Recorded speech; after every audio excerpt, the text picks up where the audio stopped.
கட்சியில ஜெயிச்சு வந்தா என்ன செய்வாரு பார்த்து புதி கேட்டா 1 வருஷமா வந்திருக்கிறேன். ஒரு 10 நிமிஷம் பேசுறதுக்கு அந்த செடி பக்கமா அதுக்குதான் நாங்க இல்ல அவ்வளவு தூரம் அந்த காலை வச்சுட்டேன். சாப்பிடாத கொள்ளாத சுகர் பேஷண்ட் நான் 1 வருஷமா வந்துருக்கிறேன் அவரை பாக்குறதுக்கு. நான் போய் உங்களுக்கு மறுக்காண்டு என்ன உட்காந்துக்கிட்டேன். எனக்கு தெரியாதா இவ்வளவு ஜனங்கள் நம்மள மெச்சிடுவாங்க, நம்மளுக்கு எதுனா ஆபத்து ஆகுது எனக்கு தெரியாதா? அவ்வளவு முட்டாளா நானே 40 வயசு ஆகுது. எதுக்கு அவரை பார்த்து புதி கேட்டு 1 வருஷமா வந்திருக்கிறேன். இப்பதான் தெரிஞ்சது அவர் வந்து அரக்கா பறக்க முடியாது. ஆவடியில இருந்து வரேன் 2 பஸ் புடிச்சு வரேன். அப்ப எவ்வளவு கஷ்டப்பட்டு வருது. நான் போய் அங்க உக்காந்துக்குமா ஒரு 10 நிமிஷம் பேசுறதுக்கு.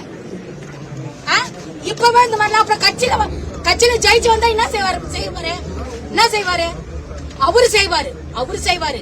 ஏன்னா அவர் கஷ்டப்பட்டு அவன் கிட்ட நல்லா அசிங்கப்பட்டு அவமானப்பட்டு வாழ்க்கையில முன்னேறி படத்துல நடிச்சு ஒரு ஸ்டெப்பா எடுத்து இன்னைக்கு சூப்பர் ஸ்டார் நடுவுல வந்துட்டாரு.